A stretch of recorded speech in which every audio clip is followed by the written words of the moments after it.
So, welcome to the show, Teresa, and thank you so much for joining us. I Thank you found for having you me.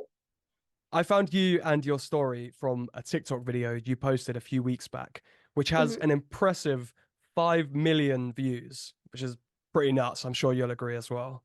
Yeah, I Um, did not expect that.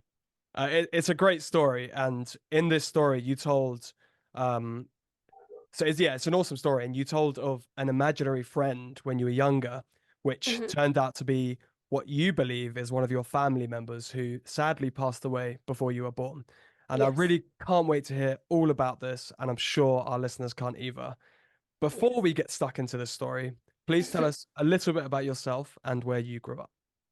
I grew up and I'm currently living in a small town in Maine, which is we're known for our blueberries and our lobster. Nothing too fancy besides that. Where most of us are hicks and wear flannels, and pretty much our stereotype, which isn't far from the truth, honestly. But yeah, I grew up, I graduated uh, probably close to 10 years ago now, which is crazy because I'm starting to make me feel old. But I'm a dog mom to three dogs. My oldest has special needs. She has epilepsy. Yeah, she's been through a lot and she takes up most of my time. But my actual job, I work in a bakery. So that's pretty self explanatory. Have you always believed in the paranormal, or was this instance that happened the first thing that kind of sparked your interest into this world? Um, I guess I always there's got to be more to just like what our day-to-day lives are. There's going to be more, whether it's different planes, like different like universes, like yeah, but basically I didn't really believe in like I don't know, myself seeing ghosts or anything. I thought maybe that was just something I did as a little kid. I was a creepy kid. I used to sleepwalk and I slept talked, and apparently that correlates with it. Some studies, I haven't done too much research into it, but yeah, I didn't really think too much of it until my adult life when I had started experiencing it again. But there's got to be more out there. It can't just be we are born, then we die, and then nothing. I refuse to think it's just that. It's funny you say about the link to sleepwalking and the paranormal. One of the first ever episodes we did, I believe it was episode 3.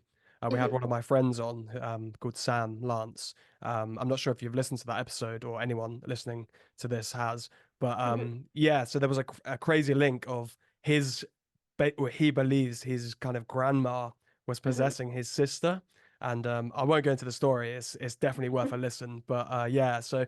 And what I've found fascinating about doing this podcast, so this is the 36th episode, which is not a lot, but Mhm. all of these stories that I've heard and that people have told, they all kind of have a lot of similarities, which Mhm. I never really, I've been into the paranormal for 15 years or so and read so many stories, but it's yeah, just crazy. 36 episodes in, and just I'm Mhm. able to put so many dots together and be like, Yeah. wow, like so many people are experiencing the same Mhm. kind of things, which is just nuts. Yeah. Um, yeah, so without any more hesitation, let's get stuck into your story of the imaginary friend. Please tell us where it all began and walk us through the whole story. So basically, my mom told me it was probably from the age of like a year old, maybe 2 years old, up until 5 years old, that I was having conversations with my imaginary friend who I would call Gumpy. She didn't really think too much of it because obviously kids have imaginary friends. It's just something that is fairly common with children. And so she continued to like hear me talk about the same person again called Gumpy. And so she tried to dig a little into it. And so she would ask me questions like, oh, who are you talking to? And then I'd be like, oh, I'm talking to my Gumpy. And then she's like, oh, okay. So who is Gumpy? And I would just explain that, oh, it's an old man. He worked in a bakery, and the best of my ability, I could barely talk at that age. So not exactly, I'm paraphrasing, but Yeah, I would talk to her about that, and I'd be like, "Oh, he has a little white dog," and we'd continue. I would repeat this that he worked in a bakery. I didn't really understand anything besides that. But then she just happened to bring it up in conversation to my grandfather, and he was like, huh, that's kind of interesting because he grew up in New Jersey, and his dad owned a bakery, and he grew up with a little white dog, which ended up being, I believe, a Pomeranian, is what my grandfather told my mom. It could have gotten lost in telephone, but uh, yeah. And so my mom was like, "Oh, do you have any pictures of him?" Just to see if she could bring it to me. We didn't I don't know if there was like family drama between like my great grandfather and my dad. It was just something they never really talked about their relationship. So my mom was like, okay, well, we don't have any pictures in our house. So she brought home a picture that was given to her that had two people in it. One, I believe, was a man that my family calls Uncle Joey. There's no like relation to him. They're New Jersey Italian. It could be like mob ties. I don't really know. I'm not gonna get too far into that, but basically she brought that to me and she's like, hey, do you recognize anyone in that picture? And supposedly I had just lit right up, and I was like, oh my gosh, that's Gumpy. That's who I've been talking to. And I was just really excited.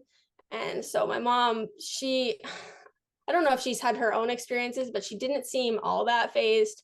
Again, I don't know if it's because she's like, you're already a creepy kid, you're gonna do this too, or what, but that was the first experience that I had. And again, I talked to him probably up until 5 years old. I don't really remember a lot of it because I was so young, and maybe something psychologically, like I decided to like tune it out from that point on, because to me, I'm scared of all that stuff. I still try to like close myself off because it's unknown. You don't, there's not a lot of like, there's research on it, but there's not a lot of so-called like proof to it. And so like I don't really want to like dabble in it because I'm scared that what if something else like comes out like a demon or whatever. I'm not sure. So it's a little stressful, but I still get breakthrough experiences every now and then. Why do you think Gumpy was visiting you instead of any other members of your family? Honestly, I'm not sure because I have a lot of cousins on that side of the family. I am the youngest of the first generation of great grandchildren, but I I honestly have no idea because my sister didn't see anything like that. But I don't know. I've just always been an empath, so maybe that's it, and maybe my family members are like closed off to it or don't believe in it. That's my next question. I was going to say, do you think that maybe you have some kind of sixth sense or mediumship side or See, I'm torn because part of me is like, there's too many like coincidences that I'm like, sure. And plus, I'm an empath. So, like, things make me emotional. I can pick up on different energies. So, I'm like, well, maybe. But then at the same time, like, when it comes to like mediums, I don't know like where to stand on that because I've gone to a medium before and like I didn't really get anything out of it. I wish I got my like $100 back, but I didn't really get anything. So I'm like, well, I don't know if that's, maybe this is just all a coincidence, or maybe I am actually sensitive to it because later on we'll talk about one of my previous experiences, and that was just so real and it was tied to something that had just happened. So I don't know. as much as I love this stuff and I even have a podcast about it, this stuff Mhm. terrifies me too. Like I couldn't imagine anything worse than seeing something walk through the door. Me and my partner were actually in bed the other night. I mean, we've lived here 2 years or so now. No, nothing. I feel very comfortable. Yeah. But the other night, we both woke up. We were asleep with the door shut, and we both Mhm. woke up in the morning. And we've got a baby as well who's in a cot and can't close or open the door. Yeah, we woke up in Right. the morning and the door was just wide open. We both just looked at each Mhm. other and we are like, "Was that you? Like, did you do that in the Yeah. night?" We are both like, "Nope." But yeah, that's creepy. But yeah, like I said, this stuff terrifies me too. And I Mhm. saw my grandma when I was around the same age, about 5 years old. She sat on the end of my bed and we had a full-on conversation. And she died of cancer just not long. not long before I was born, so I never got the chance to meet her. Yeah. Um, and yeah, the last thing she said to me was, "I'll come and see you again one day," which still terrifies the life out of me. Yeah. It's like you want to think that it's like so wholesome, but at the same time it's so Yeah, unknown that I'm like, I don't know what to do. exactly. So you mentioned you've had a few other breakthrough experiences. Would love to hear them as well. So the first one that comes to my mind would be honestly the most traumatic one for me. So there was a family friend on my husband's side who passed away it was tied to like mental health issues and all stuff like that. And it came to me as like a surprise, like because we had just been at a funeral for them. We had sat in the second row, like like the pews, there's the first, and then there's usually where they have the coffin and stuff. So the front row was the children and then also the parents. And I was sitting, I think it was all the way to the left in the second row behind them. And I could just feel something like standing next to me. I don't know what it was. And I told my husband, I like leaned into him and I was like, I just feel like something is right to the left of me. And we went home, whatever. A couple nights later, maybe a week later, I wake up from a dead sleep and I look at the foot of my bed and I see this person. She is sort of looking at me, and it appeared to be in the way that she had passed away. And so that in itself was very traumatic because you don't want to see anyone like that. And so it appeared that she had like yellow either around her eyes or her eyes were yellow. And I like sort of took note of that, and I like woke up, and then like whenever stuff like that happens, I like swoosh over to my husband's side of the bed and get as close to him as I can because I think he can protect me. I don't know. I don't think the blanket too, like that just has to go over my head. I don't care if I'm 26 years old, that's still going to protect me. Um, but I wake up the next day and I like tell my husband about it, and he reaches out to his mom and explains everything and explains like the yellow eyes. And then my mother-in-law looks it up, and supposedly if the ghost or paranormal figure, whatever you want to call it, appears with yellow eyes, it supposedly like they know that you are sensitive to this sort of stuff. And I was like, oh, great. This hasn't happened in a long time. This is terrifying. And so I went on with my day. And then a couple days later, I was getting ready to go to work. I go to get in my car, and we had an incline in our driveway. So we always had the emergency brake on. And I went to go push that down. And I was like, nope, I don't, I can't get it. I was hitting it with a book. And so I went inside and I was like, I don't want to do this. I don't know if that was tied to her, but I was like, leave me alone, leave me alone. I went back out. I tried to hit it again. I was hitting with a book. I hit it with whatever I had in the car, and it wouldn't go down the button at all. And I was like, great. So I had to call out of work. And then a couple hours went by and I was just like frustrated. And I was like, I don't know if this is real or what, because again, I don't know what I believe at this point. And I'm like, just talking to her, and I'm like, your family wouldn't want you to be stuck here. They would want you to pass on to whatever that may be.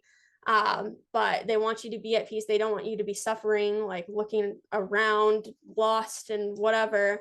And then I kid you not, just for shits and giggles, I went back out to my car and I tried to put the emergency brake down, and it came down right after that happened. And I don't know if that was her being like, no, we're gonna do this and we're gonna do this now, or maybe it was just a coincidence. I'm not sure. Wow, Yeah. there's definitely something spooky about you. Yeah. No, I There's some. didn't. Oh, I didn't sleep for like a week after that. I was like, this is horrifying. It's yeah, Oh. it sounds so spooky. Mhm. So do you think you'd be interested if you found the right kind of, I guess, spiritual teacher? Do you think you'd be interested in further exploring your spiritual side or paranormal side to perhaps make it less terrifying and maybe make a little bit more sense of it? Potentially. I definitely have thought about it. I'm not even sure where I would begin to look. We don't have a lot of that stuff here in Maine. But I'm sure I could find it somewhere, even if it's on someone guiding me online or whatever. But I've definitely looked into it. I also, my husband never wants to do it. He's terrified of ghosts, but I want to go to like a couple like well-known haunted houses or haunted areas and see if I pick up on anything. I've never actually exposed myself to like a well-known facility that has like supposedly like ghosts and stuff in it, but I definitely want to open up to it. I have like tarot cards, I have stuff like that. I don't really know how to use it, honestly. So I haven't, I get frustrated and I'm like, I'll put it away. I have ADHD, so my brain is like all over the place and I can't focus enough on it. But yeah, no, it's definitely something I'm interested in. Yeah, I mean, just listening to your stories, it definitely sounds like s- something someone is trying to reach out to you. Mhm, I've never actually heard what you said about the yellow eyes, about mhm, that kind of means that perhaps that they know, or that you're aware, mhm. or they're yeah, that's why they've contacted you. Yeah. That's fascinating to hear, and I'd love to look in to listen to sorry to look into that a little more as Yeah. well. I haven't Um, done too much research in it, but that's what my mother-in-law like sent me a screenshot of, and I was like, "Oh goodness, that's so we're going here." But yeah, yeah, I bet when she told you that, you were just like, oh no. yeah, it definitely gave me the heebie-jeebies. I Mm. apologize, you can hear my cats down there, but oh, it's definitely unsettling because I don't. It's you just don't know what's there, and you don't know if maybe you're talking to someone who's like a family member or like spirit guide, or maybe it's just like a demon. I don't know. And I've never used a Ouija board. I was raised in a house that was like, do not touch those. Do not even go near those. Those are evil. But yeah. Yeah, from everything that I've heard over the years, the last thing you want to do, especially if you're somebody that's sensitive or susceptible, the last thing you want to do is invite that into your home or into your body, into your soul, whatever you want to call it. Yeah, so stay safe out there. I know. I already have enough mental health issues. I don't need to be like possessed on top of that. So we had a really interesting guest. I think you might find interesting to listen to.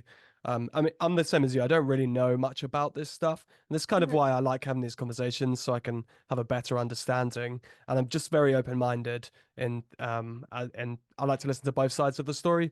Um, mhm. with the paranormal, I don't know if it's. I mean, I've had plenty of experiences, but I don't know if it's all psychological or whether it Right. is, something that it's just a mystery that we don't understand. But Yeah. yeah, we had a guest on a couple of episodes ago. He's called Alabar Jones, and I think you Mhm, should listen to that episode. He speaks a lot about demons and how they're related to mental health issues. And mhm. again, I'm somebody that I've struggled a lot over the years with anxiety, depression, all sorts. But what he was kind of saying is, where the saying comes from, battling my demons, blah blah blah. Everyone says it. Yeah. It's very common in the Western world to say stuff like that. And he's basically saying that it's a very bold statement. And like I said, I don't necessarily agree, but I find it very interesting what he was saying. I mean, I have no idea. I'm just a guy with a ghost podcast. But Yeah. he's an expert in this field, and what he's saying is basically all mental health issues are related to, kind of being possessed by a demon, some kind of demon. Um, so yeah, I'd really recommend that. He's very very well spoken on the topic, and sounds like he's done a lot of research. Whereas I've just listened to a few people tell me some stories, so I have no idea. Yeah. But yeah, I'd really recommend that. So I think it was called Interview with an Exorcist. So yeah, Okay. he Yeah, I'll does. definitely listen to that because I'm always looking for more things, more podcasts, audiobooks, stuff like that about this specific stuff. But Yeah. no, it's just there's so much unknown out there, whether is it paranormal, is it aliens, is it Mm. like just like part of me is like all time is happening at once, the past, the present, and the future, and maybe what we're seeing as a ghost might just be crosses in the universe or like little holes in the universe, but we're never going to know until that happens. Exactly. Or maybe we're just all mental. Exactly, yeah, no, for sure. So do you have any more stories for us? So there was one when I was younger. I was a little bit older than I was when I was talking to Gumpy, but and I don't know if this is paranormal or again if it's just a coincidence. I don't remember it, but like too much, so I can't really say for sure whether I think it was paranormal or not. It's just what my parents told me growing up. But on like Memorial Day and Labor Day, we would go to all of the grave sites and put flowers down just out of respect on all of our like relatives. And my great aunts would go and my grandmother would go, and I guess there was beef in between them for some reason when my great grandparents on my mother's side passed away, and just the whole family split up, and there was a lot of animosity between everybody. And so they would put that aside for those 2 days a year to go and put the flowers on the grave. And I was a super shy kid. I'm still a super shy, like adult. And I was just sort of beat bopping, going, doing my own thing because I was not about to be helping out with that. That was chores to me. But I did not talk to anyone.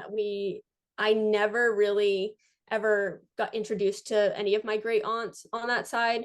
And quite frankly, they kind of scared me. And I would just do the thing where you'd hide behind like your parents' leg and just like peek over the side. I was a judgy kid on top of that. And so I was doing my own thing. I was wandering on my great grandparents' grave, and I was just sort of zoning out. And then my mom's like, honey, come here. And then after a couple minutes of me doing my own thing over there, I went back and I walked straight up to my great aunt Lottie, who she had never really met me or anything. And I just asked her to pick me up. And then from that second of her picking me up, the whole entire family got back together. And that specific great aunt ended up being like a second grandmother to me until she passed away of cancer. And so it was pretty intense. Again, I don't know if maybe my great grandparents were telling me to go up to that aunt because they knew they wanted to get the family back together, and maybe they were mad that they were upset with each other. But or maybe I just like felt like being nice that day. I'm not sure, but I walked up to her and she picked me up, and then the whole family got back together, and there was like serenity between all of them. What a wholesome story to Yeah. finish on. So maybe that was your granddad. Maybe he's like a kind of spirit guide to you. Mm-hmm. And maybe maybe he's helping you make these decisions in life to get you on the right path and get your family back together. What a Yeah. lovely wholesome story. Thank you for sharing that. No Um, problem. If only they were all that wholesome. so you've been a really awesome guest, and it's been a real pleasure to have you on the show. Thank you so much for your time and for your stories. Where can people come and find you on social media to see the original video you posted? You can go onto my TikTok. The name is at F period ing Fullers. So it's like effing Fullers. And you can see that there. And I have a couple other of my videos telling about stories and experiences that I've had.